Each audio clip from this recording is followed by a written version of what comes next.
Welcome to episode number 37 About the Cards podcast, live tonight on YouTube. As always, I'm here with co-host Ben Wilson at Our Trading Cards. And I'm Tim Shepler at Big Shep 79. And we are missing our cohort, Stephen Loeffler at Jack Wax Twins. He is out tonight, and he is sad to miss you guys, but he'll be back next week. We are podcast by collectors for collectors, hoping to bring you a smart and insightful podcast discussing trading card collecting. We're live every Wednesday at 8 p.m. Pacific time on YouTube. You can follow us on Twitter at About the Cards. You can also find us on iTunes, on Stitcher. And make sure you subscribe and review on both. And if you do on YouTube, it'll let you know when we go live. And I know on iTunes, it'll post the next morning when the show is on. We have a great guest tonight. We're going to have the Mike Summers on here with us. But I have some breaking news real quick. We always have to have the breaking news.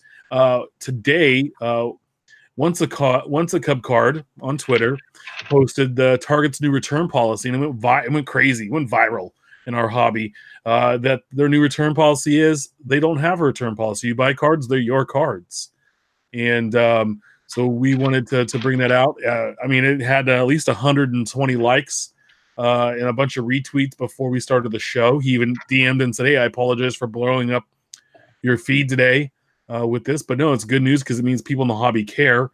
So real quick, Ben, I know that you're not a big retail guy, but you do dabble every so often. Good thing, bad thing? So catch me up to speed real quick because I just started a new job this week. So does that mean... What, did you change corners or? I did. I went across the street. The traffic flow changed. So I was kind of mimicking the traffic pattern. So my volume went up. Now I make $4 a week. Instead of $2. Well, and only 22 cents of that goes to your A's cards because that's about what they're worth. Right. Well, $4, that's like 180 customers, just so we're clear. Look at me. So what was is Target had a sign up in their card section that said basically all sales are final on trading cards. Gotcha. So you can't return them. Well, that's going to create a hornet's nest for anything that's already out there. So I don't know if it's going to be retroactive, but the good news is you're not going to have to deal with, people that are opening up products and then returning it with a bunch of 1988 tops in it. Yeah, I feel bad because someone had posted that they got hit like that with a contenders box and it's full of 90 score, and they were all Royals. They go, look at all the Royals. Just kidding, but sarcasm doesn't come across on Twitter, and so he goes, "Yeah, I guess you just don't care." And I'm like, bro, no, I really do care. The actual sign says, I pull it up here, says return policy. All sales on trading cards and sport cards are final. For more information on the limited return policy of trading and sports cards, feel free to contact Target Guest Relations Hotline, 800-440-0680. So I'm assuming if you call them and you bought it at a previous date and you had your receipt, they would maybe help you out that way. I was at my Target today. And they didn't have this up, but they didn't have Heritage, and it looked like they hardly had any cards. And this Target's not the best well-stocked Target. So hopefully what it does is it discourages people trying to circumvent the system. But, if you buy it for your kid or something and you go home and it's a bunch of crap, I think one of our friends on Twitter recently had to deal with that. You used to work in retail. I don't know if Mike ever did, but shrink is a big deal. And it's one of your most controllable aspects of your financials is your ability to control shrink. And I can only imagine what Target was dealing with on a daily, weekly basis with so many products coming back. So, your manpower, the fact that you got to go back to your vendor and vendor credits and all kinds of nonsense. So it's controllable. So hopefully this is a good thing and that we can cut that out of the hobby. Yep. Yeah, I think it's going to be good. I don't buy a lot of retail, but I do occasionally buy kind of some of that bulk retail that you can get from Blowout or Dave and Adams, where they kind of buy it back and then sell it cheap. And I bought a few bulk lots of blasters and hanger packs and things. And from time to time, I'll get one that was resealed and filled with other stuff, even from them. And so if this is going to help cut down that, I think it's a good thing. No, definitely. We want to welcome Mike on. Mike's a blogger and sports lot seller. You can find him on YouTube at Wax Pack Hero video.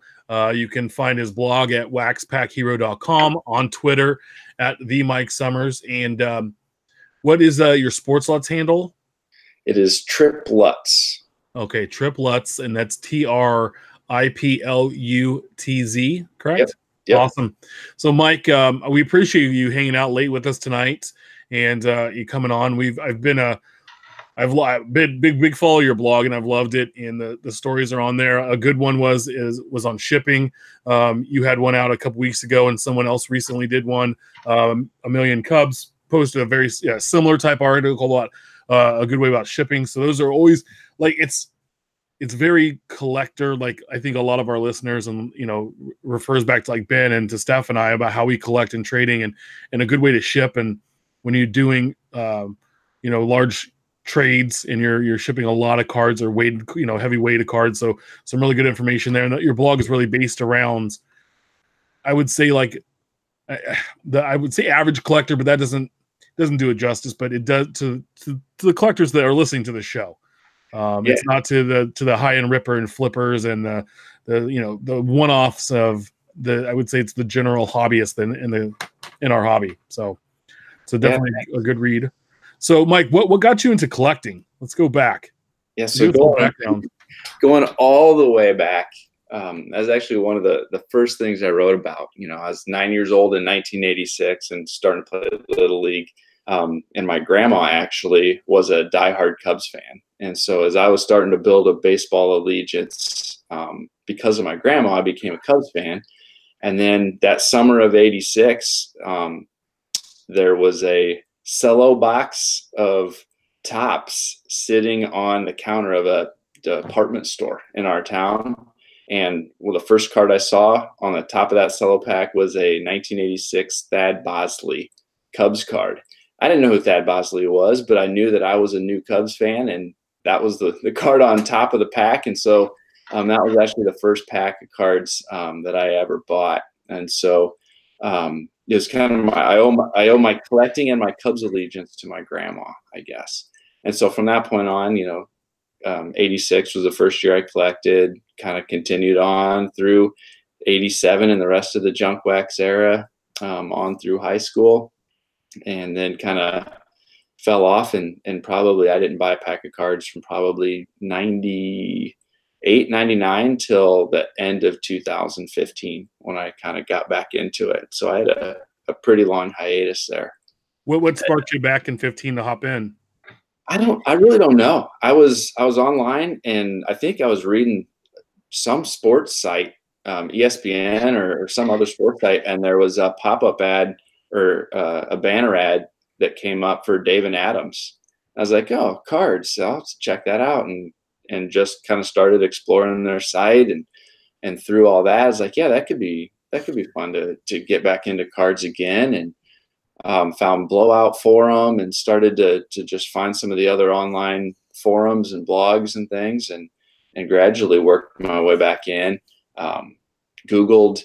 I didn't even know if there was a card shop in my town. I figured there probably was. It's a decent sized town, but found my local card shop, the Collectible Corner, and kind of went in there. And the owner there, Sean, started to get me educated or re-educated, maybe I should say, on kind of what had changed in that 15 or 20 years since I had been collecting. And ever since then, I've just been kind of getting more and more back into it. And so I was happy that I never actually got rid of any of the stuff I had as a kid. It was always just sitting in a closet that whole time. But it's been a lot of fun to get back into it over these last 3 years or so. Nice. So what do you pre-see anything? Is there a certain collection you have or currently? Yeah, it's probably a variety. Like, when I was a kid, I built the sets. I tried to build the Topps Donaldson Fleer set every year. And then I kind of had a binder of some of my favorite players that I would put together. And since I've been back, I've kind of been doing the same thing, but probably on a little more of an expanded level. So still have some binders of some of my favorite people. I still work on putting together at least a couple of the current sets. I've been starting to expand back out and try to build out some of the 70s sets right now. And this last fall or last summer, I kind of started the Topps Living set. And so I've been kind of running with that as a ongoing set. So we'll see. Right now I'm enjoying it. We'll see how long that continues, or if I keep on doing that for the life of the living set. But those are some of the main things. I'd say mostly baseball, a little bit of basketball, a little bit of football, but mostly baseball and a little bit of NASCAR too. Okay, nice. So so you've got the complete living set then from card number 1 on? Yeah, I went back and bought the past ones from the first 20 weeks or whatever it had been. I went back and caught up on those last fall. What's funny is you were talking about going into your LCS, which I know I did. I don't know if Tim did, and talked to the shop owner. It seems like a reoccurring theme on Twitter that the majority of us were born between, say, 75 and 80. Yep. We hopped in around 86, 87 or so, got out in the 94 to 98 range, got back in sometime after 2010. So there's got to be quite a few of us that fall into check all those boxes. So it's kind of funny that we have all found each other now and are reliving our childhood dreams. Costing mortgage money month after month to maintain the hobby. So when did you start opening cases? Yeah, so when I first got back, it was a box or two here or there in 2016, when I was starting to get a little bit more. And it didn't take long to realize that, man, it's no longer that $15 wax box that you can get at Sam's Club, and get 500 or 600 cards. It's like, if I'm going to do this, it's gonna take some money. So I've always kind of had an entrepreneurial bent to me anyway. And so I decided, well, I wonder how this would work to buy and sell a little bit, to flip a little bit, try to make a little profit, to be able to support that hobby. And so I gradually kind of just worked my way up from buying a little bit through the LCS, and buying and selling and covering more. And as I did more of that, I'd buy a small collection here or there from Facebook or through the LCS, and eventually just worked it up to having enough money to cover the cost of a case. I think 2017 Series 1 was the first case I ever bought. It was one case. And then 17, I was able to flip my way into pre-ordering a whole bunch of 18. And then 18 was the year where I had my 16 case experiment, I called it. There's 8 different products over the course of 2018 that I had pre-ordered 2 cases of. And I wanted to see if I was able to, with getting good pre-order prices and locking in pre-order prices, if I'd be able to turn those 16 cases into a profit. And so 17, I had 1 case, and then 18, I had 16 cases that I pre-ordered. And then now this year, 19, I'm scaling it back a little bit, just due to a lot of the allocation issues and all that kind of stuff that came up last year. It created a little bit of frustration trying to get. So how did it, with opening those cases, were you able to get all 16 of those cases, like you said, with the allocation, and 2, did it turn out the way you thought, or better or worse? Yeah, no, I didn't get all 16, mainly because of allocation. There's a few products that got cut down pretty good. The Bowman products got cut down. Some of the Heritage got cut down. The flagship stuff I got the 2 cases of, and it ended up being, with as crazy as sealed wax prices were last summer, and pretty much all of 2018. Even some of those cases where I got both cases, I ended up flipping a case sealed because the prices were just so strong that it was hard to pass up locking in some of that profit right off the bat before I even had to open anything. And so I think of the 16 cases I ordered, I probably got 10 of them, and I probably opened 4 of them. Okay. And flipped the rest, or flipped good portions of the rest. Some of them, maybe I kept 3 boxes to open and sold the rest of the case. Okay. Sealed. Now you dabble, you do a lot. You're pretty active in sport lots, correct? Yep. So I know Ben, I've looked at it and have an account on there, and I've kind of dabbled and haven't made any purchase. I know Ben does, shops there quite often. So Just walk through about selling on sports lots. Explain how that has been just purchased, and I've not done either. But what that process looks like about selling, being a sports lot seller. Yeah, sure. So I found sport lots because, as I mentioned, in my heart, I'm still a set collector, right? And sport lots is a great site that I had found when I was getting back into it that had base cards and, kind of your standard inserts at pretty reasonable prices. And so as I was starting to get back into it and needed to fill out some sets, that was one of the sites I had found that really helped me get that filled out. And one of the other things that I've come across that seems to work well for me is finding that niche where there's still a lot of people today that kind of almost view the base and inserts as kind of worthless. And so buying big lots and buying kind of bulk collections full of base and inserts was something that I was enjoying going through because I was able to get it cheap. And so as I was working on putting sets together, I had a lot of extras, and I said, hey, if I'm buying on sport lots, I wonder what it would be like if I could sell some of these extras that I have from these collections on sport lots. And that's kind of how I got started selling on there. And so, it's a big database where you upload the quantity of cards that you've got and get them listed for sale. And it's usually a minimum price, I think, of 18 cents on up to whatever you want to charge. And you as a seller get to set your shipping rates. And if you want to give some, they call it loot, which is essentially like a rebate to reward people who are buying from you frequently and that type of thing. And, just it was another one of those things that let me kind of sell off some of the extras that I was acquiring from these other collections or boxes or cases that I'm opening. And it's really kind of turned into a nice little niche because despite what a lot of people think about base and inserts, not carrying a whole lot of value, there's still a lot of people out there who are looking to build sets and want to get those cards. So it's been a pretty cool site to sell on. Nice. So when you post the cards on there, so say you have 100 cards, individual cards that you want to post on there. How long does that process take? Do you have to post photos? And then when you sell it, what's that look like? Yeah. So the organization going into it is the most time consuming, right? So, sorting your cards, getting them in number order so that you can list them. But essentially to list them is real easy. You pull it up on their screen, and it essentially has an Excel spreadsheet almost where you just are entering your quantity and upload. They do offer the ability to scan a photo. Usually you don't need to do that unless it's a pricier card. Some people still have, mostly people have base and insert, 18 cent, 25 cent, 50 cent type cards.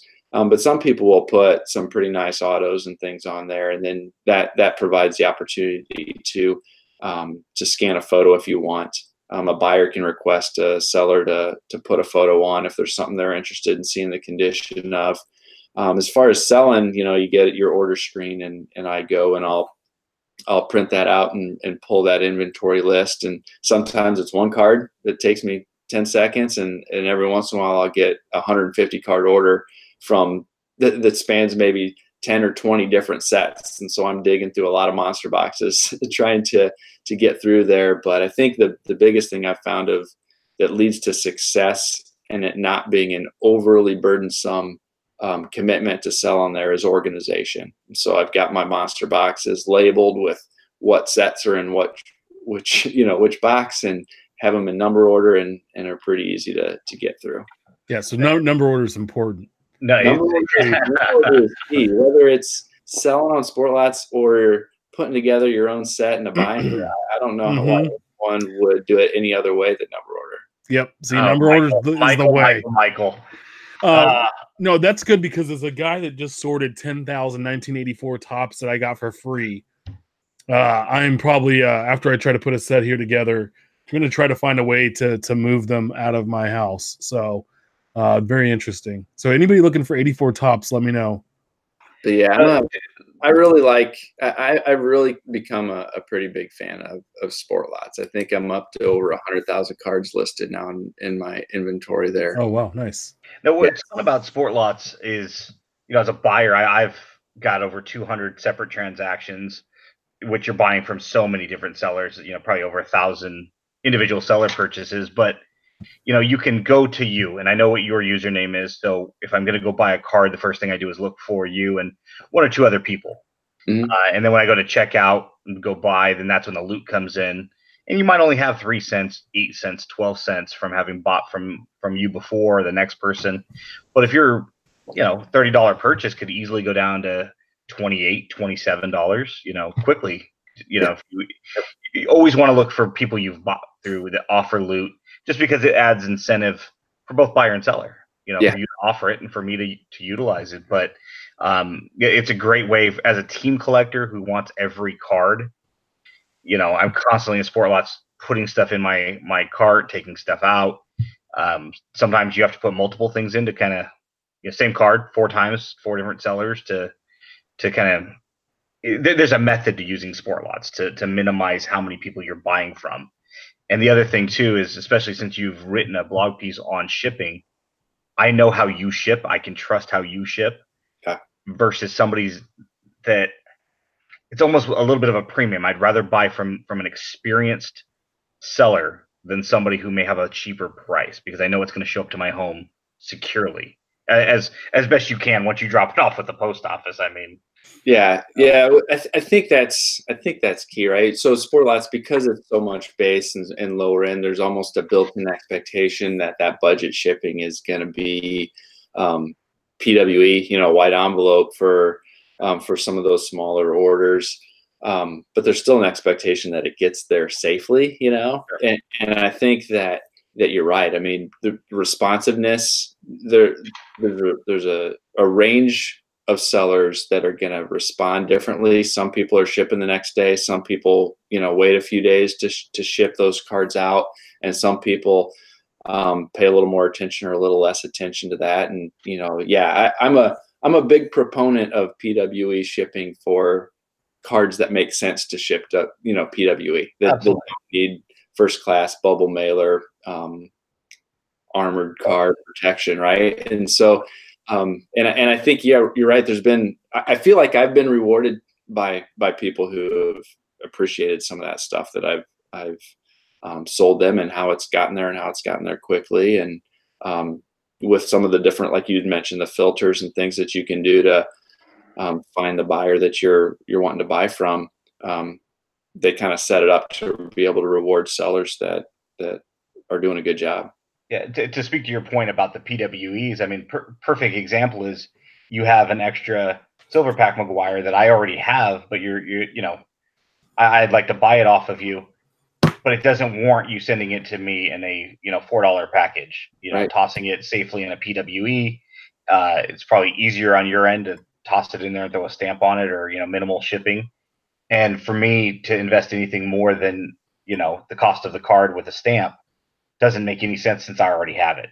Yep. So it's a win-win. But then again, it also goes back to you and I need to make sure we're on the same page before you send it into PWE, because we run into that all the time. Of course, everybody does on eBay, where you buy it even when shipping is $4, and then it shows up in a PWE, and it's like, come on, really? Yeah, I think that's important. I still use PWE on eBay too, but every one of my listings, if I'm going to ship it in PWE, it says it's shipped free in a plain white envelope. I'm right there on my listing, and otherwise it's coming in a bubble mailer, and that's pretty standard. There's occasionally, even this last week, I went ahead and refunded a buyer on sport lots who had selected the premium shipping and wanted a bubble mailer, even for his 25-cent card. And I totally missed it, because it's not normal that somebody buying a 25-cent card Absolutely. It would choose that. And I totally missed it. And he sent me an email and said, hey, I paid, $290 or whatever for premium shipping. And I said, hey, sorry, man, I completely missed that. I'm going to go ahead and refund it. Hope you enjoy the card, and sorry about that. And he's like, I said, oh, no worries. I just wanted to let you know. But you still got to keep an eye on that thing, because you don't want somebody to think they're getting a bubble mailer, paying bubble mailer prices, and get a PWE. But it's PWE shipping's really helped me move a lot of those lower end cards that we've been talking about that otherwise I think would just be sitting there if the buyer was going to have to pay $3 or $4 for a bubble mailer. And that's the purpose of Sport Lots. I'm going there to complete, the good stuff hits eBay, the base stuff hits Sport Lots specifically so that I can complete sets. You can complete sets. Yep. You can get rid of your inventory on the seller's side. I don't think anybody wants to pay any more shipping than they need to. That's why Sport Lots is a good alternative, and it's a good segue into our next question, which is Sport Lots brought into the fray last year, right? 6 months ago, 8 months ago now, the box option. Sure. You want to explain that as what that is as a seller, and whether or not you offer any additional discounts to the buyer? So they came out with the box option, where instead of a buyer having every order shipped directly to them from the seller, that they're able to have their orders shipped to the Sport Lots box, which to the best of my knowledge is somebody at their offices are consolidating orders for that person. And so the thought is that by having your stuff shipped to the box, you're able to consolidate your shipping. I, as a seller, am able to essentially once a week, I will send all of my box orders to Sport Lots. And so I'm able to save on shipping as well, because I'm able to send one package to Sport Lots for sometimes 15, 20, 25 different orders that that different people have placed. And so I save on shipping, and ultimately it should allow the customer to save on shipping. For me, what I found helpful is I set my box shipping at 0 postage. And so they're paying normal prices for the cards themselves, but I charge no postage at all for somebody who places a box order. And I think that has served me well for a couple reasons. One's because not everybody sets their box order but at 0, but also I guess this is a little inside information. But whoever's watching can use this. But Sport Lots has rewarded people who set super cheap box rates by adjusting where they fall in the listing of people who have cards for sale.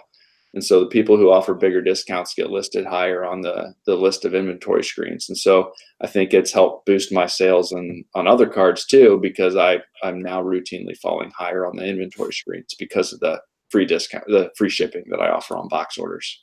Now, one thing to remember, and this is extremely important, and Sport Lots does warn buyers, just because I'm not paying you shipping or discounted shipping doesn't mean I'm not paying shipping for those. So for instance, I'll use myself as an example. I've got 32 cards sitting in the Sport Lots box right now with another 19 en route. Yep. My current price, if I was going to just send those 32 cards to myself, is $568. So once those additional 19 cards get there, I'll probably go ahead and check out. My shipping will probably be between $7 to $8. So if it's a small order, it might not warrant. I mean, really what this is I'm going to keep accumulating these cards in Sport Lots until I've got 100 cards to send to myself. Yep. And ultimately, I'm going to save $10 to $15 on shipping. These cards are all from the 90s. I've lived 30 years without them. I don't, another month isn't going to kill me. Yeah, and some sellers don't offer any discount to the box. Right. And so in which case, there's some people it's pointless. You think, oh, it's a box that's going to be cheap. Some people, if they're not offering any box discount, you're still paying full price to have them ship it to Sport Lots for you. You're paying shipping twice. So Be careful if you're a buyer. Play around with the shipping charges once I've got everything in there. If you've got 10 cards coming from Mike, go ahead and click the box option, apply shipping charges. It'll update your shipping and kind of see how much savings you're going to have and weigh that against how soon are you planning on bringing these cards home from Wisconsin, where Sport Lots is based out of. Because if you want them now, pay the extra shipping and get them in a couple of days. Otherwise, accumulate like I am right now. I'm completing a bunch of sets. And so I've got a bunch of O-Pee-Chee cards sitting in my cart. So now all of a sudden it's like, before I know it, I won't be paying for the shipping for 2 months. Yeah. But I'll have 150 cards coming if not more, when all was said and done. So, go ahead, Tim. No, lots of good talk about sport. Lots, well, good. I think it's an under the radar still with a lot of collectors because everybody just thinks go to eBay. But for I think a lot of our listeners, like I love to build sets, and I'm working on 70 through 77 right now, and then all my old Royals and Giants team sets, and there's a handful of sets I didn't finish as a kid that I'm working on. So it's going to be a great option. Mike, in your opinion, what is the current state of our hobby? Yeah, I think it's from getting back into it over these last few years. I think it's pretty strong right now. If anything, I think we may be getting a little bit of a peak bubble with sealed wax. Seems like there's some inflated prices on sealed wax. But we do a couple local shows around, and there's, it seems like more people than ever coming to some of these local shows, and there's plenty of customers dealing with the lower end type stuff that I deal in, my quarter boxes and dollar boxes and the stuff from the 80s and 90s, and all of those stars. There doesn't seem to be any shortage of it. Stuff seems to be moving on Sport Lots and ComC and eBay. I think in general the industry seems to be doing really well. If anything, I think there might be a little bit of a peak bubble with sealed new product, in my opinion, anyway. All right. And Mike, we've been asking everybody that comes on the show, if you could only own one card, what one card would it be? Yeah, I think I'm going to go back to my 1986 Thad Bosley and the nickel card that it is, but it's kind of my origin story, and everything else that I've done in the hobby all comes back to that first card. Nice. Well, make sure you follow Mike on YouTube, a Wax Pack Hero video on Sport Lots at Trip Lutz. Check out the blog on waxpackhero.com, and always follow him on Twitter at the Mike Summers, kind of like the Ohio State. I love that. It's great. Mike, if you want to hang out with us, we don't have Steph tonight. We might need a referee. So if you want to hang out for a little bit with Ben and I, sure, you're definitely more than welcome to. Yeah, that'd be great. All right, we're going to hop into the week that was last week's releases. Topps Living, the 50th week. We have no numbers. They didn't update it yet. They released the current week of Topps Living before this week was closed out. And as of right now, I'm looking at the site, and no print run numbers as of yet. So we'll have to update. We'll have 2 updates next week, hopefully. That was the week with Ivan Rodriguez, Aaron Altair, and Chris. I can't throw the baseball Davis. 2018-19 Panini Impeccable Basketball was released last week, along with 2018 Panini Select Football, 2018 Leaf Metal Sports Heroes and Heroes, 2018 Leaf Best of Basketball. In 2019, we had the 2019 Upper Deck National Hockey Card Day, which was great to see. I saw a bunch of tweets of people picking up those cards, and that was pretty awesome. So, want to hop into the hot off the presses this week's releases. Topps Living, week 51. We have card number 151, former prospect phenom Steven Strasburg, pitcher for the Washington Nationals. He's our 7th National. Card number 152, the rookie outfielder Kyle Tucker for the Houston Astros, the 6th Astro. And card number 153, Mike Clevenger, pitcher of the Cleveland Indians, the 4th Indian. I'm excited to see Kyle Tucker. I think he could be a good bat for the Astros. And, Strauss still has a little bit of a following, I believe. And Clevenger's a decent pitcher. So I kind of like the mix this week. It's like, guy that used to be the guy, the prospect, the guy that kind of revitalized the hobby, back in 2010.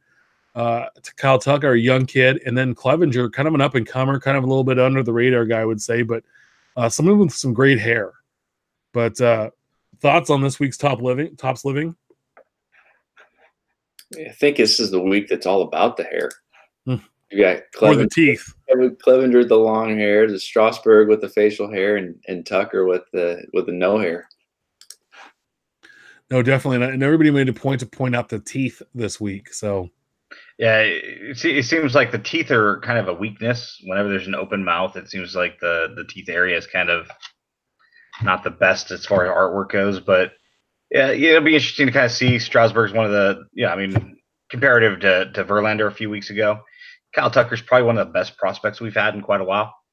Yeah. And you pointed out something on Clevenger's picture, because someone pointed out that it didn't have this new era logo. And they started putting this on the hats, on the field hats last year. And the picture was actually from 17, and Chief Wahoo's on the hat. And they changed it to the block C that the Indians currently wear. Which begs the question. I mean, I'm not a fan, we can get into this another night, about the Washington Redskins, for instance, changing their name, which is long since, the Atlanta Braves, Cleveland Indians, a lot of these teams have taken a lot of slack in this modern day, PC era. And Chief Wahoo has been retired as a result. I think if more people understood where the Chief Wahoo logo came from, I don't think we'd be so quick to attack the Indians for having used it. But it begs the question, if you're going to take a picture of Clevenger wearing a hat in which it was depicted, why not choose another picture? Why not go hatless? You're changing the logo. Maybe it's petty, but come on. Don't change the logo, just change the picture then. Yeah, there's plenty of pictures of him. I just thought that was interesting and a good catch because someone posted the Getty image. And then there's also, does he look like Beavis or Jay from Jay and Silent Bob? Because I've seen references to maybe a little both.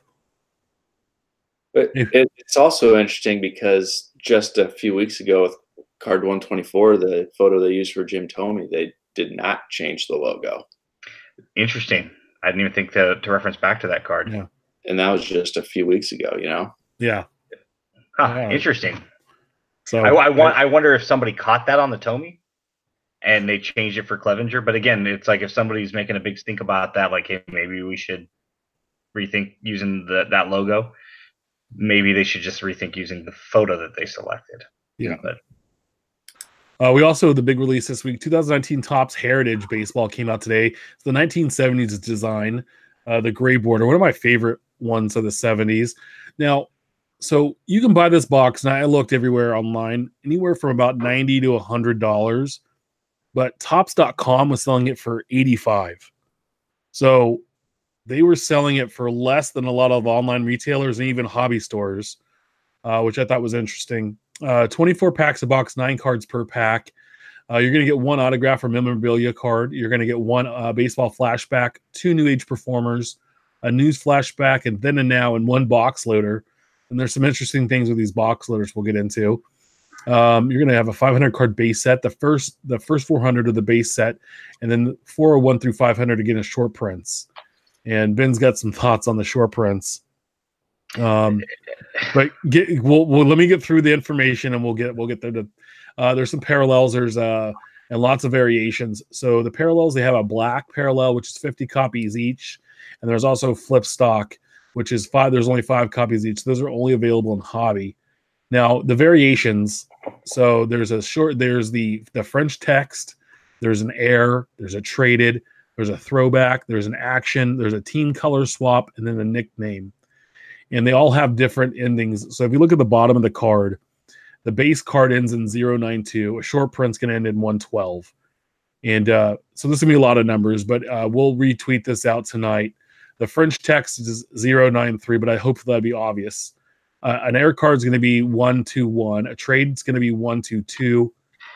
A throwback 123. An action image is 124. A team color swap 125, and a nickname 126. So the very, very bottom in small print. If you need your readers, put them on. It's down there. It'll tell you. There's also 1970 Topps original buyback cards that have a stamp that they've been put as box loaders. But the cool thing is Pat Neshek, love Pat, he's in the set. He's wearing sunglasses as an homage to another pitcher for the Phillies that was in the set, Lowell Palmer, in his 1970s Topps card. He's wearing sunglasses. And so Neshek got sunglasses and almost is in the same pose as Lowell Palmer. And the reason being is Neshek has one of the top-rated 1970s top sets according to Beckett. So he went full nerd, as someone put it on Twitter, for the photo shoot of this card. So I thought that was awesome. There's 9 autograph sets. There's some cut signatures with like Ernie Banks, Mike Cuellar, Doc Ellis. Those are one of ones. There's some celebrity cut signatures like Larry Hagman, which I think is awesome. Aretha Franklin, Mary Tyler Moore. Those are one of ones. 4 mem sets, tons of insert sets. There's the chrome base. There's a mini base. The mini base is out of 100. There's postage stamp relics, scratch offs, cloth stickers. Those are only available at Walmart. And then there's candy lids, and those are only available at Target. The scratch offs are 1 in every 24 packs, so basically 1 a box. Now, Brent and Becca tweeted out last week that the 2019 Topps Heritage Master Set 1 through 500 plus inserts will be 20% tougher and more expensive to complete this year versus last. Theoretically, you could complete the set in 300 packs last year. This year will take 360. Add in the direct cost of Heritage went up approximately 5%. So we talked about this last week. Base sets of Heritage were selling, so cards 1 through 400 were selling for around $30, plus or minus $1 or $2. Complete sets with the short prints all the way up to 500, so 100 additional cards, were selling in the neighborhood of $300 to $400. So we were talking extra $270, $320 to get that. So I want Ben's opinion really quick because he had some takes on the short prints, which I always found were cool because it was a good mix of players. But this year, Ben, what do you think? A few years ago, not to get too far off subject, Gypsy Queen, 200 card set had a nice mixture of both veterans or current players versus retired players, and they're all intermixed. And I thought that was awesome. And then like the following year, they went to like the first 150 where current players in the last 50 were short prints and harder to get. And it's like, man, the Ruth and the Cobb, these are the ones that I'm going to want as a collector because they don't make them in a lot of products. It's like Heritage this year took a page out of that book. Take all 30 teams and name the best 3 players on each team, which is subjective, but basically compile a list of these 90 players. And it seems like those are the 90 players that are card numbers 401 through 500. Yeah, it's big names. You name a superstar. You name a star on a team, and they're probably going to be card number 401 through 500. So on the surface, 300 card or $300 extra for 100 extra cards, $3 a card on average. But if you want your Harpers and your Trouts and your Acunas and so on and so forth, you're going to have to pay a little bit more because that's what there is. I think it's absolutely horrible on Topps' part to create an artificial market for all of the big name players. If you want the first 400 cards, there's a bunch of garbage in there, players that nobody knows, and insert or playoff cards and other league leaders. Come on, that's not what people are after. And I understand you're creating this market for it, but it's artificial and it's nonsense. Yeah, I think they should go back to a good mix. I mean, last year, like you have Trout and Harper in the base set, and have maybe an up and coming guy or a guy that doesn't get a card all the time, like a Nishek in a short print, right? Look at this. That makes it more fun. Then you're like paying $5 for Nishek, but it's like going to complete the set. Like it is harder to build some of these older 70 sets because of the high number series, because it just didn't make as much of it, and it was mixed with all the other 2 series they would have back then. So make Trout a base top 400 and make Ohtani a short print. Cool. Don't make them both short prints. That's unfair to Angels collectors. And, all the Harper cards that are being found in Heritage this year, it's ridiculous because the odds going into this, I mean, they knew in advance when they started printing Heritage that there was a good chance Harper wasn't going to return. And granted, you can't not include him, but you don't have to go out of your way to make an enormous amount of all of these different cards, all of the different variations of Harper. Yeah. It's just it's frustrating as a collector. I will give Topps credit though for making it easier to identify variations. There was a fiasco back in 2014, which was the 1965 design with Adam Eaton of the White Sox. Because if you look up that card, he is in an old school throwback White Sox jersey, but it's a base card, and it was being sold as a throwback variation because as collectors, people that are opening, we'll use Mike as example. You see the picture, are you more likely to set that aside as a throwback and not verify whether it is? You're going to get a lot of sellers that were probably just going to be like, hey, I got a throwback. Cool. And there were a lot of buyers that were buying a 99 cent card. I disagree because Ryan Cracknell posted the Gleyber Torres color variation, and it's his name. It says Gleyber, and they have a color dash. And then I think it's the position, and the color dash on the short print's yellow, and on his name it's white. Well, not all of them are probably right, but if you turn them over, you'll see like the traded variation or up in the bubble, I think, towards the card. Yeah, it says traded. What are you showing there? Go. Yeah, like they have it. The words they've added underneath the number there, like this is the team color swap judge that I got earlier today. In the past, you had to look at the super small code in the bottom, but now they at least label most. Oh, that's good to know. Yeah. So didn't you receive a case today? Yeah. I got my case of Heritage today. I made it through 8 boxes so far. It's been so. It's been a lot of fun, but value wise, I'm glad I was able to lock in a good price on pre-order and not pay full retail, at least from what I found through the first 8 boxes. But yeah, this seems like the pendulum has swung, right? Like there used to be more of a mix of stars and semi-stars and common players in the short prints. It seems last year there was a lot of complaints because there was no stars in the short print list, the 401 to 500, and so there's people complaining because they wanted some of the stars to be found in there. And then this year, like you said, it's kind of swung back the other way, where it's just completely loaded with stars. My opinion, I think it's one more thing to help appease group breakers and flippers, because hits are 1 per box. The value in Heritage comes from the variations and the short prints and some of those other things. And so if they can give a group breaker more value by turning a Mike Trout short print into, a 10 or 15 or $20 card, they're going to reward those folks. I think that's what's driving some of that. I don't know. I don't know that it's anything overly nefarious. I think it's a way that maybe Topps is trying to add more value into the product. But as a set collector, it sure is going to make it expensive to get that full 1 through 500 set. Yep. No, definitely. So what would be a good blend then? 30-70, 30 stars, 70. Yeah. Even 50-50. Mediocre players, guys that are, maybe the 4th, 5th, 6th best player on a roster is not the top 3. Yeah, I mean 30-40% I think would be okay, right? Or even the manager cards. I'm okay with that. There were no manager cards in Heritage. Guess what? There were in 1970. Hey, you know what also was in 1970? They had cards of Topps teammates. So they had pictures of the different departments and Topps were included in boxes of 1970 Topps. Now these are really hard to find and very valuable.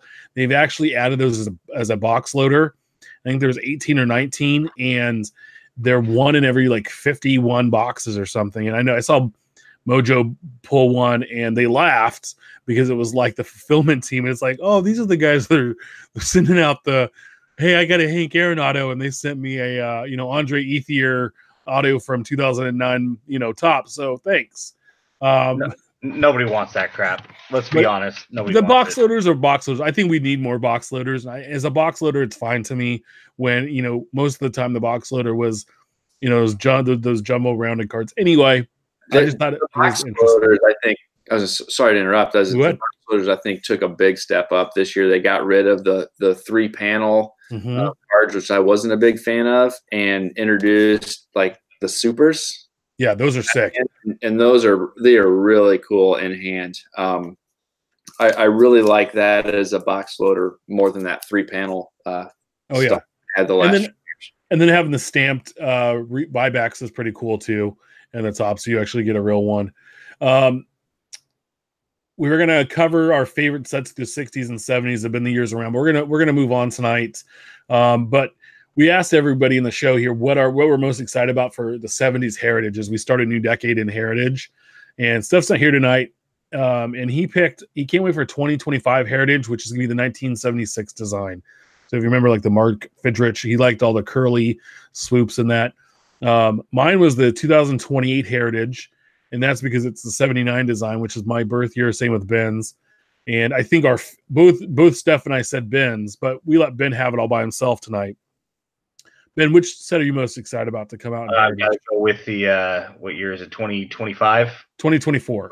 20. Sorry, I was looking to the 1975 design. I think it's probably one of the most hideous designs because you get all these weird color combinations. But because of that, it's like a pug. Pugs are ugly dogs, but they are so ugly they are absolutely adorable. And so 1975 Topps to me is the pug of cards. That's what your wife said about you. No, they're hideous, and I love them. And I think because now those were her words before we started the show tonight. Yeah, no, he's hideous, but I love him. That's right. They were when she was helping me get on Google Chrome again. One of my other rants the other day when I was talking about Heritage is there's no place in Heritage for Chrome cards and mini cards. We don't need them. But in 2024, we need them because there's that subset, and hopefully they're not short prints. Hopefully they're decent enough to acquire to where it's not a fortune to get that. I hope it's an insert set, you know? Yeah, just something to where it's, like Bowman, right? You got Bowman in base paper cards and Bowman Chrome. There's a fair blend in each pack, each box, to where you can put together a subset relatively, maybe not as easy, but, easy enough. Mike, is there another set that you're excited about in the 70s besides the ones we mentioned? I'm kind of looking forward to 71. I think that'll be neat. I think there's going to be a lot of potential for people complaining about chipping and borders and whatnot with the black border, but I think it'll be a pretty sharp set. Yeah, I'm excited too. I was really like 70s kind of, I think, one of the underrated sets. I think a lot of people opening Heritage now are realizing what a neat looking set it really is. That gray borders, it's just a clean look. I think it's everybody was used to white borders, and this kind of just change it up, and one of my favorites. So also this week we have 2018-19 Upper Deck Synergy Hockey. It released today. It's about $90 a box. You're getting 8 packs per box, 3 cards per pack. A box break is going to get you 8 inserts, 8 parallels, and 5 additional parallels. 8 inserts, 8 red parallels, and 5 additional parallels. It's a 100-card base set, and there's 4 parallels. So what's neat about this is that 1 through 31 are vets, and they're all numbered to 18. And then 32 through 40 are legends, and they're all numbered to 8. And then they have tiered rookies. They have tiers 1, 2, and 3, which break up, and those are all tiered. The first 2 tiers are out of 19. The third is out of 9. And then they have purple parallel jersey numbers. So the guy wore 97. That's how many cards he has. Or if he wears 1, that's how many cards he's going to have. There's one autograph set that has 86 cards. There's a handful of there's 4 different groups and 5 insert sets. So it's kind of a blend, and it's all based on, it's a real limited print run and numbers and parallels, and kind of just interesting numbering on a set being released. We also have 2018 Panini Contenders Optic Football, which comes out Friday. The mashup. It's the second year. It's about $145 a box. It's the second year that Contenders gets dipped in Optic Chrome. It's more streamlined than last year because it's 1 pack, 6 cards per pack. You're going to get 1 on-card autograph. You're going to get 1 additional auto, 1 insert, 1 parallel. It's a 192 card base set with 5 parallels. The season tickets of the vets are 1 through 90, and then the rookie tickets are 91 through 100. And then their autographs are 101 through 140, and then there's some rookie ticket autographs after that. There's a ton of autograph sets and 7 insert sets. Guys, they're just taking 2 brands and shoving it together again. Super not a huge fan of, but they have to produce so much football. So if you like Contenders and you want to have the Optic look to it, here's your product on Friday. We also have 2019 Topps Alliance of American Football. Get it while the league lasts. It comes out Friday, $60 a box, 24 packs, 10 cards per pack. You're going to get 3 autographs and 4 future stars per box. It's a 200-card base set with 6 parallels. You're going to find AFL stars. These are the guys they were touting. Quarterback Aaron Murray, quarterback Christian Hackenberg, who just got benched, and quarterback Josh Johnson. They also have coaches in here. So, Ben, get excited. There's coaches. You can get the old ball coach, Steve Spurrier. You also can get Mike Singletary. On there, there's 1 autographs cards. They're all on card, though. The autographs are all on card, which is cool. And they have some parallels. And the future stars have parallels. So, a league that's already fledgling, had to get some backing after the first week. They only make the payroll the second week. I think they start their 3rd week on Sunday. Very interesting, but they have a set out there. So, I mean, we also saw how cool the USFL cards were, and those sets are crazy now. So, who knows what this might mean. There's not any real big superstars. I think Trent Richardson's in there, so just a neat release. So next week, be ready because we have 2019 Panini Donruss baseball, 2018 Panini encased football, 18-19 Panini select basketball, 2019 Sage Hit Premier Low Series football with a lot of the new draft prospects, and then 2018 Leaf Valiant baseball. So decent amount of releases next week.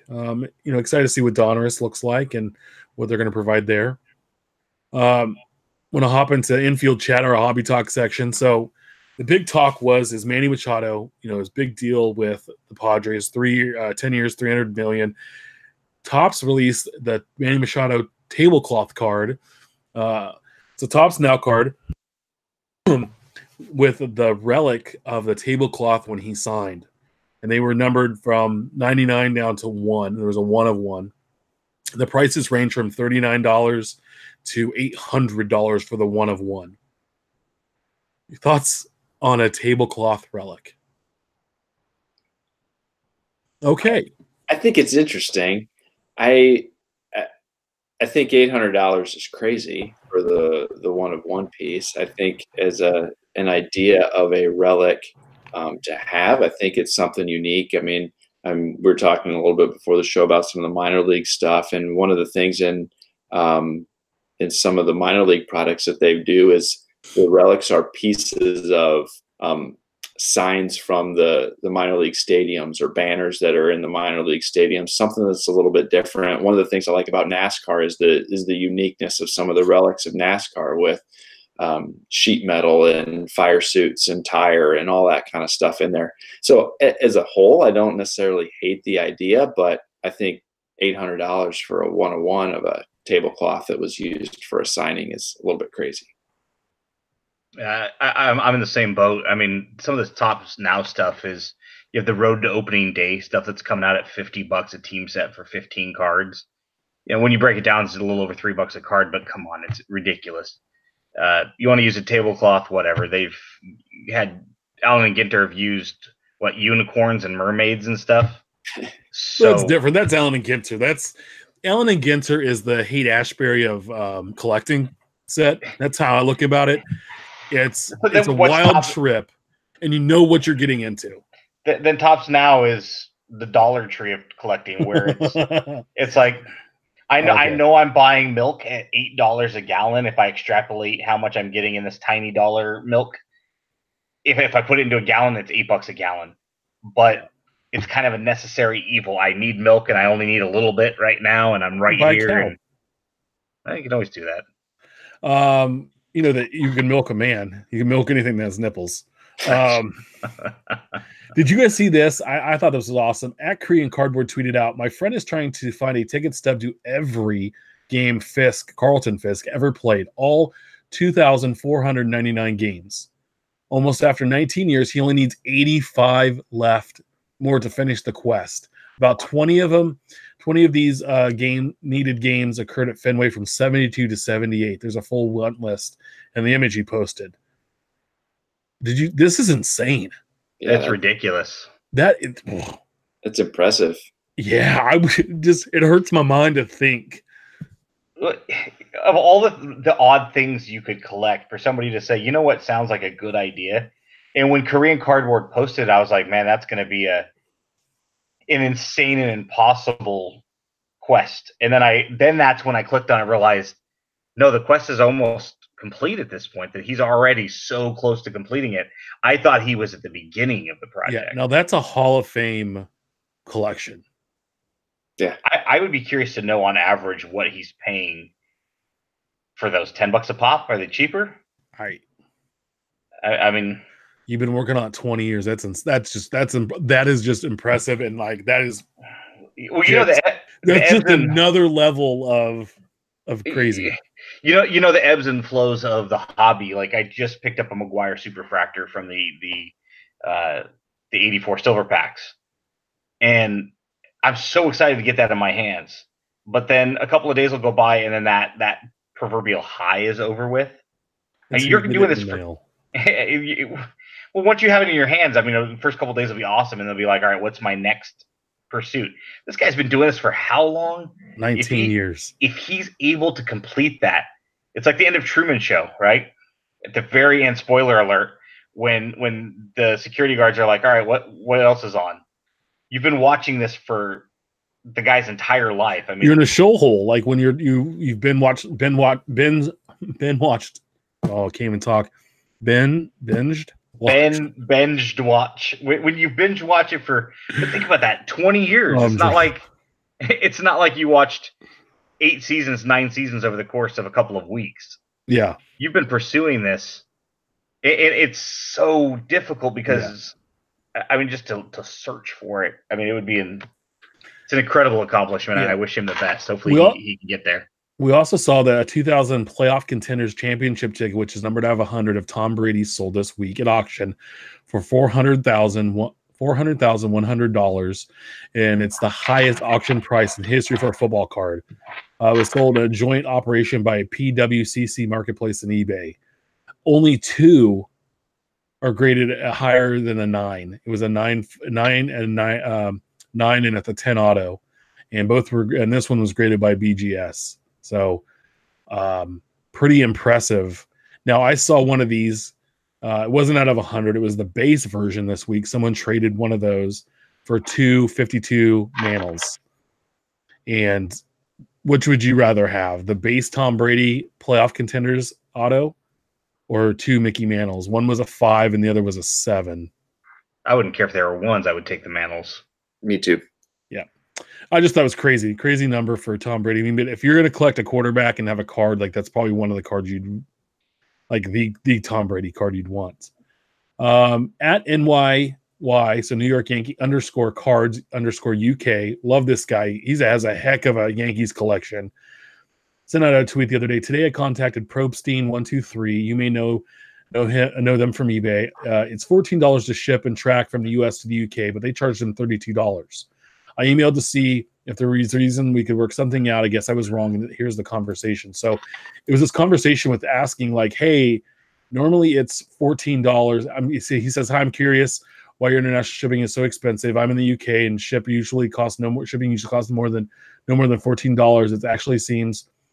It actually stopped me from bidding on a lot of items. Is this something you consider reversing? Thanks. And the response back was, it's $32. Nothing more. That's all it said. That's all it said. No, thank you, screw off, or anything. And he goes on to say, poor customer service. And I agree there. This is a person or site selling quite a few cards, showability, that is out there. But did you just whisper shill bidding? What? I didn't say that, did I? Shill bidding. Really? I'm glad it's out there. I wanted just to point it out. These things in the hobby I like to point out. And we're gonna get somewhere in a second where I'm gonna need both of you guys just to give me some time, and I'm gonna have to vent a little bit. This is one of the things that upsets me too. It's like, okay, like I guess you're trying to make up in case the car doesn't sell for as much as you want. You're trying to make a few extra bucks, but at least have a better response than $32. It's $32. I don't know. Yeah, I mean, your charge is your charge, right? I mean, yeah. Who am I to question Mike if he has a higher selling price? Not to suggest you do, but hypothetically, if you were at say $6, where I think you should be at $4, that's not my place as a buyer to question his method as to how he reached that. I don't know why he got there. Now, as a buyer, it's my option to not buy from him. Correct. So if this is where Rick Probstein's at, cool. Hey, our fixed cost is $32 on all international shipping charges, regardless of destination. I apologize if this is an inconvenience. Thank you for taking the time and consideration to look at our auctions. Hope that we can do business in the future. Have a nice day. Sincerely, Probstein. Cut and paste it. Yeah. Right? It now at least he feels like he's validated that, yeah, hey, it's a ridiculous. You're 300% over cost, but whatever. I think that's where it breaks down, in my opinion, too. It's the response. Yeah, that's why I brought it up. The shipping, I understand. You buy something, you see what the shipping is when you buy it. But the response, it's like... Yep. Yeah. Real quick, once a cup put in the chat, Ben, you can get 25% off the road to opening day set. The code is spring19. Yeah, usually they send that. I haven't bought Tops now for a couple of years, but I think once you buy, you get it. I'm waiting. Usually, the last couple of years they've sent a Mike Trout card. Yeah, and that's come out. Code on the back. So either I haven't got, maybe I don't qualify for it anymore because I haven't bought directly through them since the first year when somebody told me I was stupid because, it's like I'm $9.99. They're like, dude, just buy it on eBay for $5.50. Yeah. I'm like, haha, okay. So, stretch. This next topic is one that I posted, and you guys don't need to comment if you choose not to. So this week, I don't know, you guys might have seen, I had a conversation with Fat Pack's podcast on Twitter. And I want to preface this. That show is the reason this show exists. And I never wanted to say this out loud, but I'm going to now because I'm just irritated. I used to listen to the show for a while, and it would frustrate me because I understand that they have restrictions on what they can and cannot say. And so some of this stuff is basically an advertisement, and we do talk about a lot of the releases that come out, but we do talk good and bad and things because we don't have any financial responsibilities to any of these companies or business agreements or arrangements, and I 1,000% understand that. But they never truly talked what I thought was intelligently about the products or things they talked about. They would just kind of guess. I try, and I know Ben and Steph try to research what we talk about on the show, so we sound like we know what the hell we're talking about. And if we don't know, we say that. And so that show is the reason why I reached out to Ben and said, any two idiots could have a podcast. Why don't we have one? And then he had the smart idea of like, let's get someone smart and we'll get Steph on here with us. So we have someone on here, just not us two idiots yelling at each other. We actually have somebody knowledgeable. So I want to preface it by saying that's the show that's made me want to start a podcast, to give the collector a forum to hear what we can find out about the hobby in an honest and open fashion.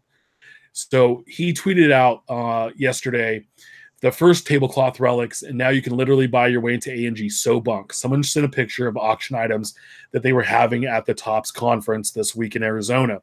There was an Aaron Judge auto, Chris Bryant auto, a Joe Adell auto, Mike Trout Transcendent auto, and then there was your inclusion in Talon and Ginther this year.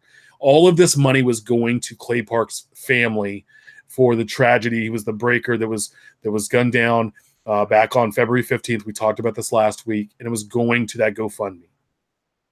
Suze responded back, that works at Tops, and she used to work at Beckett.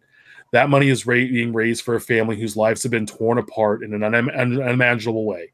If you want to rip that, go right ahead, but you should really rethink that through again. All the money from the auction went to Clay Park's family. He responds back, that's great that the family is being assisted with the funds, but yet buying your way into a product just doesn't sit well with me. It should just have been another card, in my opinion. Now, Big's Daddy Cool, who we interviewed on Sunday, which was a great interview, tweeted back, wasn't this your response the other day? What it was is a picture of a screenshot from Watch the Breaks. Why do you collect trading cards? This was 5 or 6 days ago. He responds, I don't. Okay. So you don't collect trading cards. That's fine. You don't have to, because you do Beckett pricing. That's your job. That's fine. You don't need to collect. You don't need to do your job for a hobby. I understand that. I'm in insurance. That's not my hobby. I have this stuff is my hobby. But insurance is a hobby. I would probably try to find something else. And on top of that, he says he hates sports talk.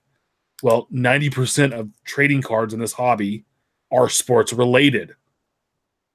So those factors right there tell me that you're not somebody that should have such a big voice in this hobby or an audience to talk to. And I said, I responded back, not sure why his opinion would matter to anyone who collects cards if he doesn't collect. I don't collect stamps, so I wouldn't care if someone made a donation to be on a stamp. And he said, he goes, Shep, I don't think you like me. That's not it. I think you seem like a nice person. I've talked to Greg Lambert, who owns the LCS here. He said you're a nice guy. Other people have met you, said you're a great, friendly guy. That's fine. But you have such a presence in the hobby, and you have such a stage in this hobby, and you don't collect. You don't talk. You don't like talking sports. You shoot this down. And we went back and forth, and you can go to my Twitter feed. We went back and forth for a few hours here about this. And I told him that it was just all this stuff. And then he's the same guy that the day Ray Emery passed away sent out a tweet advertisement to go check out their site and how Burbank Cards had X number of cards of Ray Emery for sale and come buy them. That made, and we talked about that on the show. And I don't know. It's listen to it if you want, follow him if you want. I do, because I like to see the dumb stuff that's come out and said. But it's frustrating to me, and I'm just like, hey, you know what? Fine. It was I don't pick battles. I don't go after people on Twitter. I let Ben do that stuff. I usually try to keep the peace, and if I don't like something, I just don't say anything and I move on. This bothered me because there's been multiple things, and it's like, you know what? And enough said. You know a lot more about inside stuff on the hobby than a lot of us, and hey, that's cool. But I don't think you belong on the stage because you don't collect and you don't care about sports. And he said, well, I can't collect and buy and sell cards because there's some restrictions on my job because of pricing. Okay, I can't collect them. That he tweeted back saying he can't buy or sell. He's limited on buying and selling cards based on rules in his current role at Beckett. Bullshit. You can buy at the very least. So whatever. But at the same point, like, that response is, I don't. And it could have continued because I have restrictions at my current place of employment. And he's tweeting this with the Beckett Fat Packs podcast logo instead of from a private account of his own, which to me, that's where it should come from. But anyway, you guys don't have to say anything, and it is what it is. But I just wanted to put it out there because it pissed me off and it angered me. And I told Ben and Steph, hey, I'm going at this right now. And I found out that his son was actually buying cards at a recent show. And he's got a young son, 9 or 10, and they were buying cards at a show this weekend. So he can buy cards because he was with his son buying cards. So, I do have a couple of thoughts. Mike, do you want to comment on it before I chime in? Yeah, so I mean, I've known Eric for a little while. We've met a couple times at the National and a couple other things. I feel like, not speaking on his behalf by any means, but listening over the years, he's from time to time gone into a little more detail of his collecting journey and story and what he does collect, what he doesn't collect, and why. And so, yeah, I can see that. I saw that comment about the auction, the charity auction.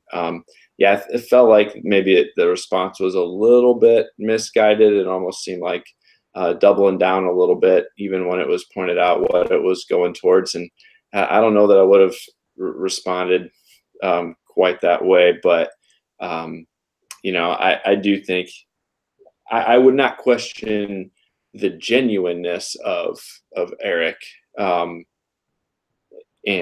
what he's trying to do for the hobby and all of that. But yeah, he will speak what's on his mind, and he'll let everybody know, I think, of kind of where he lands, even if it may not be the most popular opinion. Well, he did. And the thing was that card sold, I think, for $21,000, which was the original goal was $20,000 to raise, and they're now over like $40,000 for this family. He even doubled down when I retweeted to Biggs the tweet he sent out about Ray Emery, and he goes, "Well, he also made the hot list that week." And I just stopped there because to me, it's like, why are you? The hot list is something I think different. I think that's based on like sales, right? They look at sales data for that. So he was like proud that he promoted a guy's death to boost his sales. So I don't know. And it's fine. And, the thing is I've heard all kinds of really genuine stories about it, but his position in the hobby, and we went back and forth about, he doesn't have to collect to be involved in the hobby, but you have to have some skin in the game to actually really to care about it and to, I would think, at least talk intelligent about it. And I don't think sometimes that happens. So I'm going to stop and let Ben do his thing, and we're going to move on and talk about parties with Mike Trout and cool things coming up in the hobby. So, yeah, I'm friends with Eric on Facebook, and of course I follow him on Twitter. I have no personal issues with him. I'm sure he's a very nice guy, as Mike referenced. The issue I take is there's a difference. Okay, on one hand, you're saying I can't collect basically because I have restrictions in an official capacity as an employee of Beckett, but yet I'm going to use the Beckett platform to stand on my soapbox because I'm in disagreement. If you want to disagree with Topps offering a place in the Allen and Ginter, I mean, we were just talking about it just a few moments ago, right? Allen Ginter's kind of a fluff product, like it, hate it. There have been all kinds of people included and things included in Allen Ginter that most of us are probably not a fan of or wouldn't personally collect, but that's just what Ginter is. This is a perfect place for a card like this to be represented. It's a way Topps could donate nothing more than a place within a set. Hey, we can put you in Ginter, highest bidder wins. It's an easy way to raise money because you knew somebody was going to step up to the plate. And there was a target amount. We're trying to get $20,000 to donate to this family who was a victim of just a tragic and heinous event. Topps did step up to the plate and offered something that was very neat and unique, just for a dollar amount. Stand where you will. He has probably a minority opinion, but that's his opinion. But do it from your personal account and not from an official capacity account as a representative of Beckett, which is a brand, very large brand within the hobby. You don't have to collect. That's what that is. It's a different conversation for another day. But on one hand, you're saying I don't collect because of official, there's restrictions within my job. On the other hand, you know what? I'm going to use the Beckett platform to get my narrative out there. And when Susie called him out, leave it at that. You don't have to be, you don't have to be combative. You don't have to respond. He did double down. Just take the higher road, Eric. It's going to be in a minority opinion. You probably should have kept it to yourself to begin with. Yeah. No, the easy thing to do, I mean, the other night the Clippers were playing the Mavericks, and they were talking, the Clippers broadcast was talking about the Nowitzki trade on draft day from Milwaukee to Dallas, and he was traded for Robert Tractor Trailer. And they go, oh, what's Tractor Trailer doing today? Oh, he's probably playing the YMCA 40 and over league. He's been dead for 8 years. Yeah, the man died 8 years ago at 34 of a heart attack. They didn't know that. They later came back and someone passed them a note, and they said, oh, God, we're so sorry. It totally slipped our mind. We were unaware. We apologize. It was bad taste on our behalf. And they, it was a mea culpa, right? That's all that needed. Or delete the tweet and just move on. I made a mistake. I'm sorry. I don't think that talking, may Robert Trailer, rest in peace, of course. But I think what they're trying to say was that was a completely 100% lopsided trade. It's a milk pappas for Frank Robert. No, the trade's fine. When they talked about him playing in the 40, what's he doing today? Right. And they made fun of him for what he's doing today, which is nothing. And that's the thing is I don't think they meant any ill by it because it's easy to have forgotten. There was something I watched the other day on YouTube, 25 sports athletes that we didn't know were murdered. And Ivan Calderon was on there, the old White Sox player from the 80s. What? Had no idea he had gotten murdered early 90s. Obviously they mentioned Lyman Bostock and quite a few of the other more infamous deaths, but I didn't know Calderon was no longer with us. And I was like, wow, okay, that one, I figured it was going to be a list of 25 guys that we all knew, right? Sean Taylor, Steve McNair, like I said, Lyman Bostock. There's a lot of people, but had no idea. And it's like, so if you forgot or you didn't know that Robert Trailer, apologize, do your best to retreat on that and try to take it back and move on. Hey, I apologize. That was completely insincere. Yeah, he got gunned down in 2003. Yeah. So I guess it was a little more recent, but yeah, it was still a young guy. I think he was in his 40s when he passed away, if I'm not mistaken. 41. Anyway, it was one of those things. We've all said something that we probably wish we hadn't said. And you want to take back and, you want to go crawl up in a corner and you're apologetic because it's, you know, I made a comment to a customer, you know, when I had my coffee shop that was out of line, not intentionally. It was two words that were extreme. I won't say what they were, but they were too close words that were too, you know, they're very similar. And I accidentally said the one that was inappropriate to him. And I mean, I apologized profusely, and I gave him free coffee for a month. And I was like, man, I apologized, but you still feel bad. And he understood. He's like, hey, I understand. It's a slip of the tongue, and things happen. But in a situation like this, hey, you have an opinion. You're welcome to that. It's a minority opinion. You know, you move on, delete the tweet, you know, or do it from your personal account where you have a little bit more freedom. Don't do it as a member of, you know, I think Susie has 2 accounts. I don't know if she still uses the other one, but if she does, it's not a Tops account whatsoever. Yeah, no, anyway, it just, there's been a lot of things, and it was just kind of like, this was enough, and I kind of wanted to put it out there.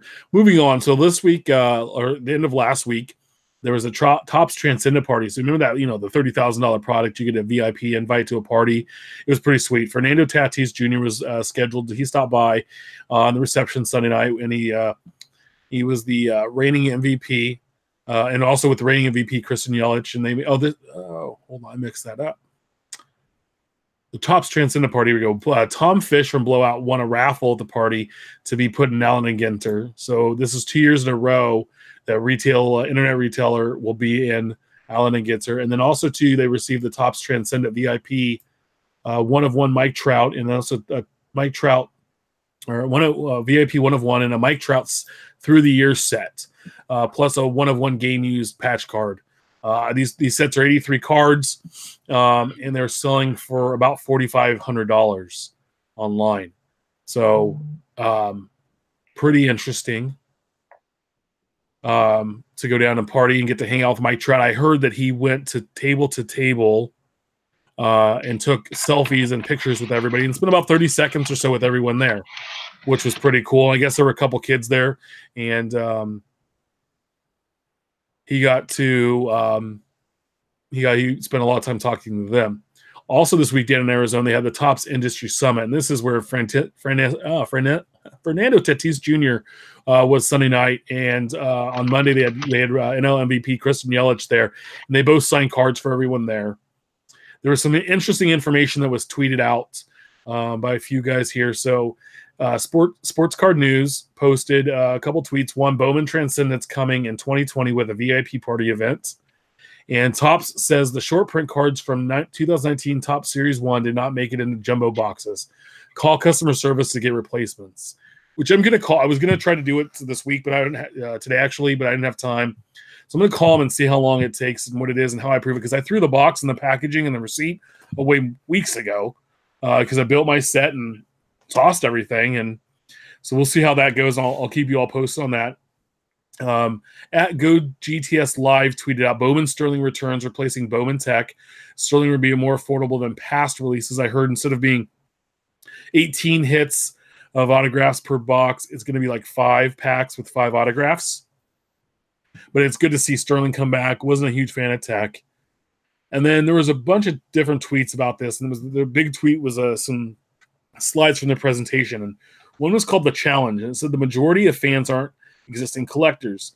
So there's estimated 96.6 million Major League Baseball fans, and 90.3 million aren't active collectors, which is about 93%. And they said the solution: celebrate things that the majority of fans are fans of. And so they had it broken down by major sports. So MLB collector collects, and then their number one thing was nostalgia.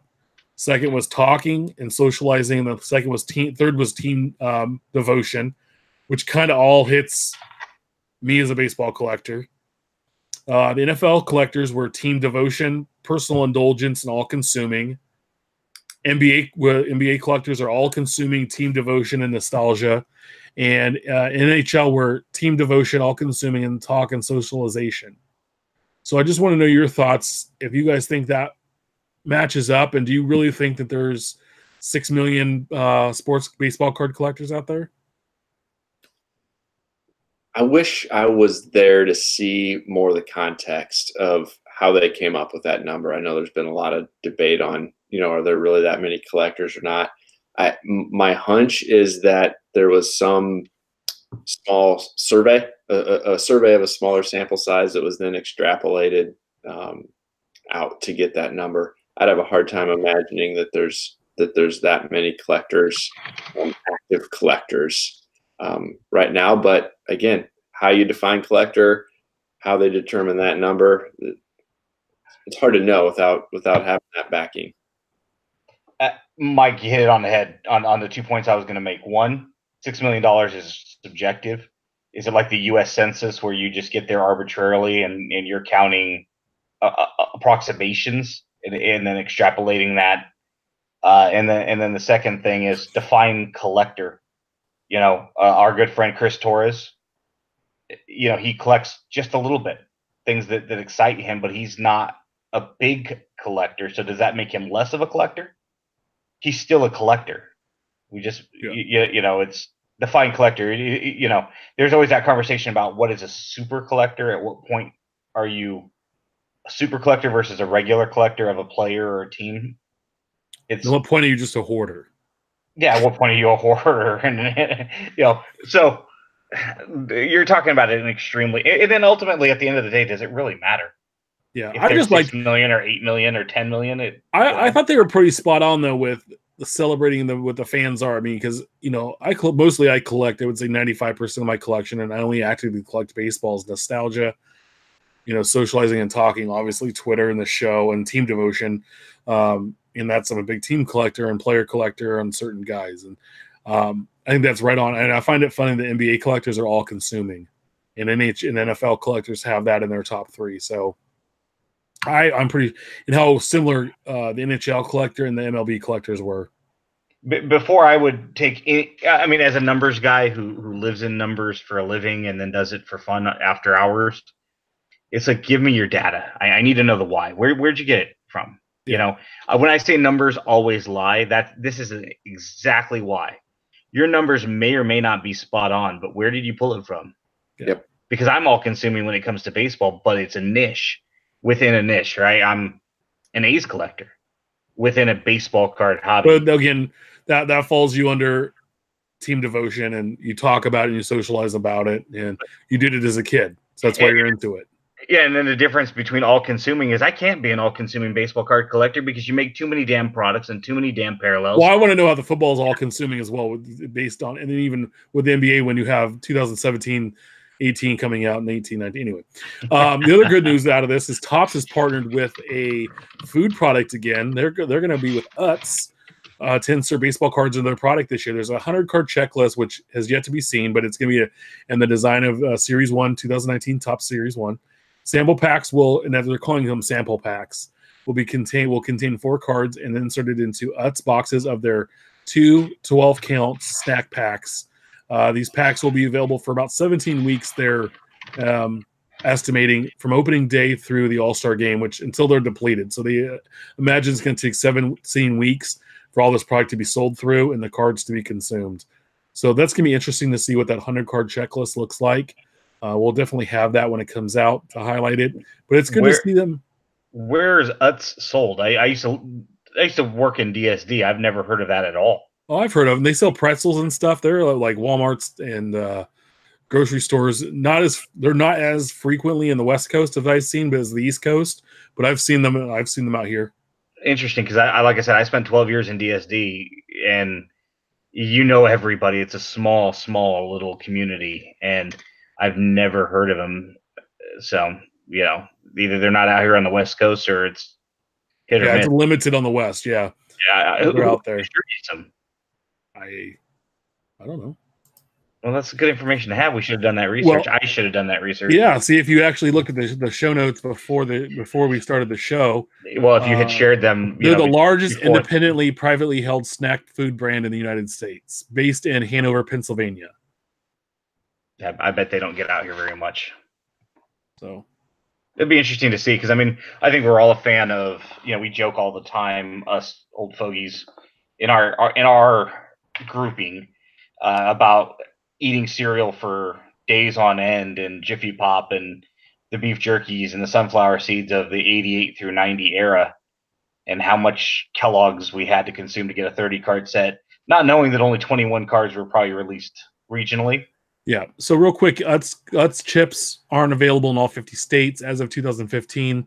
They're primarily available on the East Coast and Southeast. Shoppers can find Utz chips in sale in Maine, New Hampshire, Massachusetts, New York, Connecticut, Rhode Island, Pennsylvania, New Jersey, and Delaware. But I have seen I think they're putting them in their pretzels. So, and they are available through Walmart. I know that. Yeah, well, a lot of times too, Walmart buys things in regionally on test cases to see if they, usually Texas is a big market for that, to see if it's going to work. I know Northern California is also a pretty big consumer market as a test market.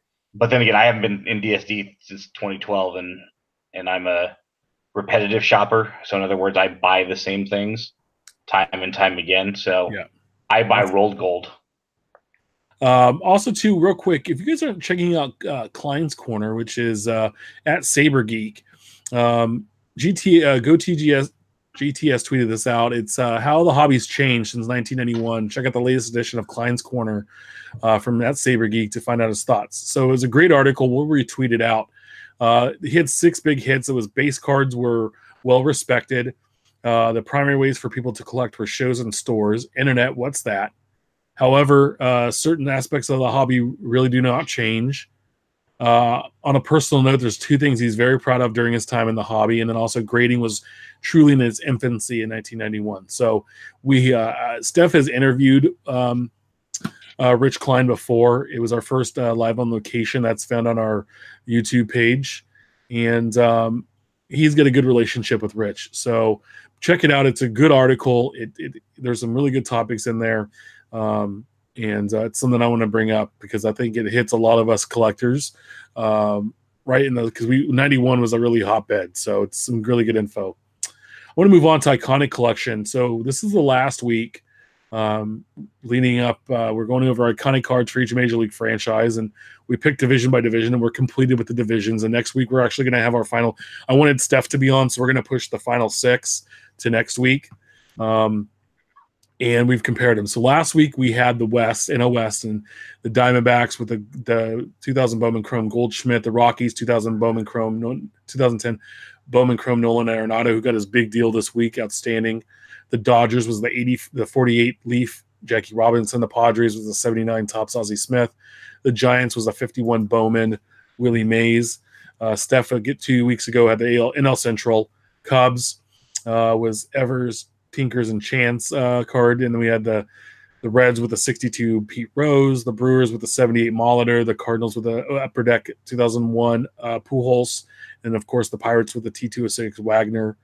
Ben had the NL East with the 54 Hank Aaron for the Braves, the 2010 Topps Chrome Mike Stanton for the Marlins, the 68 Kuzman Ryan for the Mets, the 74 Topps Schmidt for the Phillies, the 2012 Topps Bryce Harper.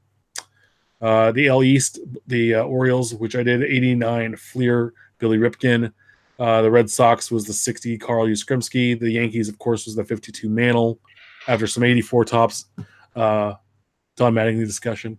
The Rays was the 06 Bowman Chrome Draft, Evan Longoria Superfractor Auto. The Blue Jays, the 90 Score traded Lendros. Steph covered the AL Central, which was the 91 Topps Fisk. The Indians was a Topps 2000 Topps Tribunals card. The T206 Cobb for the Tigers, of course, 75 Brett. For the Royals, 84 Fleer update for Puckett. And the original week Ben did was his AL West, the Astros, 89 Topps Biggio. The Angels, the 11 Trout. The A's was the 80 Topps Ricky Henderson, Upper Deck Griffey from 89, and the 90 Donruss Nolan Ryan 5,000 Ks. So this week we're covering our defunct franchises. So Ben had the Seattle Pilots. They were around for 1 year before they moved and became the Milwaukee Brewers. And the funny thing is that when Commissioner Seelig was commissioner, and they were talking about contraction, and the Twins were on the list, I was in college, and I had to do a speech on something that interests me. And I talked about contraction, and he said how when he was a child living in Milwaukee, how the Braves were ripped from his soul because they moved to Atlanta. And then he ends up owning the Brewers that were stolen from Seattle because they were failing. and he actually wanted to delete a team from existence as commissioner and what he would have done to that fan base. And that's really what led me to really dislike Bud Selig, amongst other things. You know, how he there's a lot. Well, how he encouraged PEDs, and then he got really mad at all the PED guys, even though he didn't care. You know, he encouraged it to bring people back anyway. So the Seattle Pilots, Ben. Yeah, so they didn't obviously have, I mean, all these, other than maybe the Expos, there's going to be a reoccurring theme that there just wasn't a lot to choose from. 1969 Rookie Stars featured Lou Piniella as a duel with Marv Stahl, I believe is how you would pronounce his last name. You know, it's probably the most iconic just because of what Piniella did. He's probably a very underrated player in baseball. You know, his star shone much brighter as a manager for years and years. There wasn't a Jim Bouton in '69 or anything to choose from, so that would probably been, had they made one, maybe a little bit more iconic. But unfortunately, I don't like going with a whole bunch of the dual cards. I think we've kind of stayed away from those, with the exception of maybe the '68 Nolan Ryan. But you know, for better or worse, that's pretty much where it stops and starts for that franchise. You know what I think is funny about Lou Piniella is that he has his 1964 Stars Rookie Senators card, and he has a 1968 Rookie Stars with the Indians, and then he has a 1969 Topps with the Pilots. There's one other card I wanted to mention. It was actually brought to my attention from our friend Chris Torres. He said the 1970 Topps rookies, which featured Miguel Fuentes and Dick Bainey. Now, it's probably not an iconic card, and it definitely doesn't match Lou Piniella. But Miguel Fuentes was a minor leaguer who was actually murdered before he appeared with the Pilots. He was murdered in 1970 in January at the age of 23 in a bar fight. So it's kind of an interesting tidbit of that card that he thought was kind of interesting. And of course, he lives up in the Seattle area. So, you know, actually, I'm going to pull his stuff tonight. There's what the card looks like. Yeah. It's kind of interesting. It's more an interesting side note to a card as opposed to iconic. I don't think anybody would probably go, oh, hey, I recognize that card, unless you're really collecting that era or grew up collecting that era. But since we were on the topic of the Pilots, figured we'd kind of throw that out there. You also had the Montreal Expos, who left the Montreal area. What was that, 2000? That was 2004, 2005, I believe, was the first year of the Nationals. So they became the Nationals. So what is your Expos? There were three cards, I think, that are you couldn't go wrong with any of them. I settled on the 1989 Topps Randy Johnson rookie card just because of what he became. Not wanting to stick with a multiplayer card. I mean, obviously the 78 Andre Dawson, which in my house is known as the 1978 Denny Walling rookie card. But then the other one is the 1988 O-Pee-Chee Delano DeShields. Oh, with the giant hat. With the giant hat. Our friend Ryan Cracknell, being Canadian, he was the first one that he's like, you know, when we're talking about Expos, he goes, the DeShields.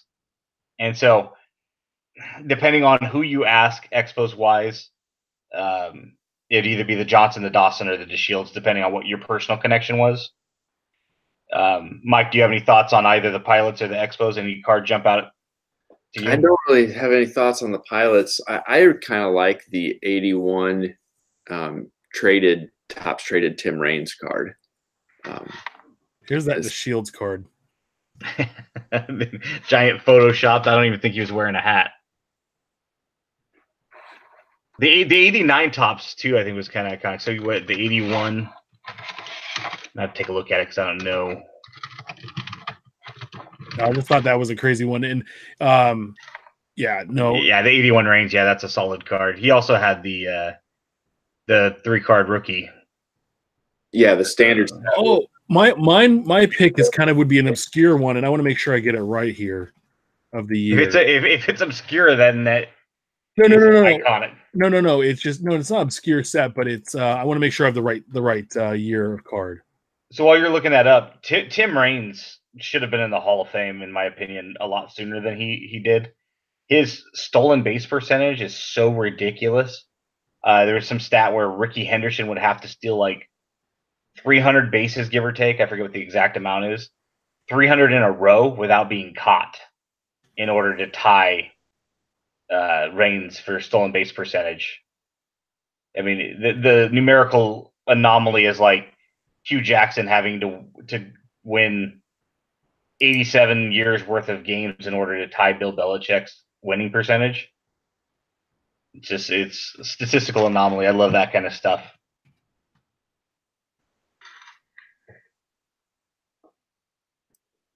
No, I'm just trying to think. It was a rookies. It was you remember when they used to have like it was the 90 upper deck, the Shields, Grissom, and Walker rookie threats card.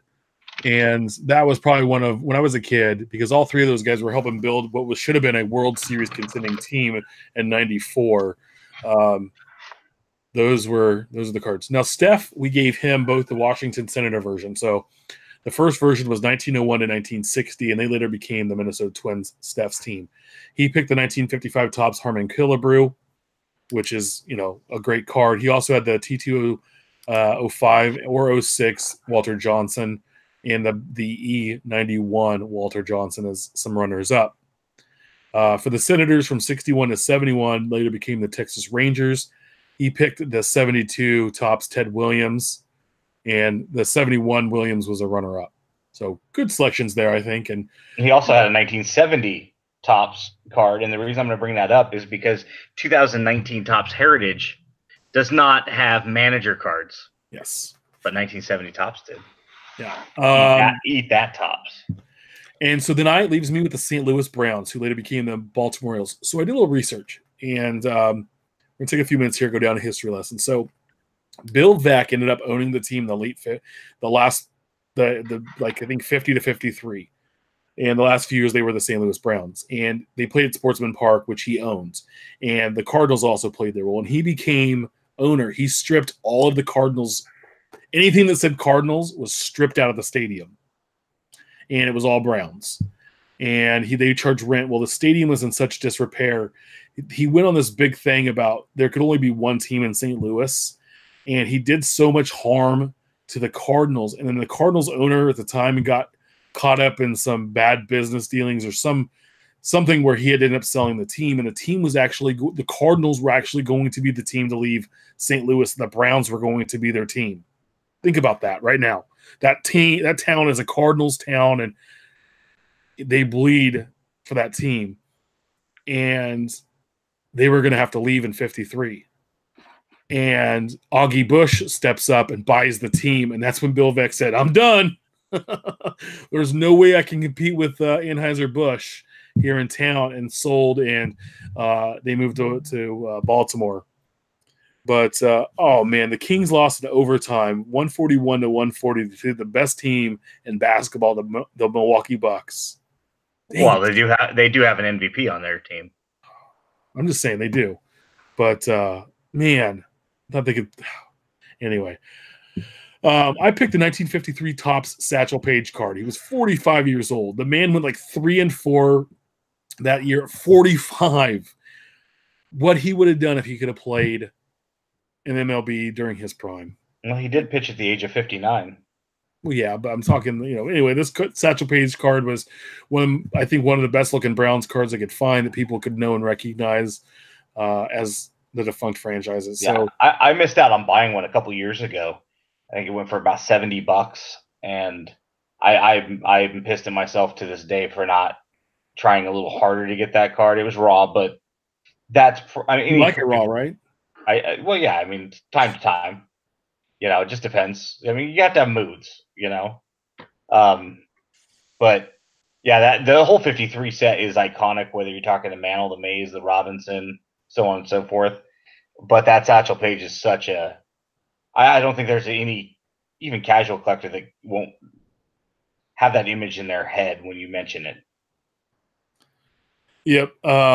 So that ends it. Next week we'll have the top ones from each division. So I'm hoping that 90 Donruss Nolan Ryan 5000K card comes out of the AL West over Mike Trout. We'll see. Well, I already tell you which one it is, and it's not the Trout. Okay. Well, we're gonna have that's why we have 3 of us, so we'll vote. And the tiebreaker goes to me. So not wearing that ass clown hat you got on. Yeah, I bought this because I think it's a cool looking hat. It reminds me of Wally Joyner. That's our show tonight. Mike, thanks for hanging out the whole show and spending a lot of time with us tonight and giving us some really great information on yourself, but also Sport Lots and how we can find you. Follow him at the Mike Summers on Twitter. He's great. We appreciate it. Any final words, Mike? No, thanks. I appreciate it. It was a lot of fun to be on. So, yeah, thanks for the opportunity. Ben, any final words tonight, kid? Yeah, just one, because I mentioned. Oh, you said because that was it. There you go. Yeah, that's right. Here it is. I mentioned on Twitter a while back my dislike for the color orange, and the San Francisco Giants, the Chicago Bears, not knowing that Mike was from the Illinois area. So no matter if there's a color issue that comes up, I'm bound to get some crap from Mike because of my affinity for the colors green and yellow/gold. And so to honor that tonight, for anybody that's watching this and not listening, Mike is wearing a green and yellow sweatshirt, which is fantastic. He's seeing the light. North Stars, which also relates back to Steph. So I think it's more for Steph than you. Doesn't matter. He's replaced Steph kind of tonight on the show. Doesn't matter. He's pseudo Steph tonight. It's raining men. Hallelujah. The light has been seen. He's seen it. And all right, that's enough from Ben tonight, everybody, as we were going to put him on mute because of this ramble. I want you to remember that a couple things. We did a surprise podcast on Sunday with Biggs Daddy Cool. We did a collector interview called Collector Spotlight with him. I came up with the name after the fact, but we loved it. We're going to start to try to do some more of those for folks that maybe not being able to join us in our late time here on the West Coast.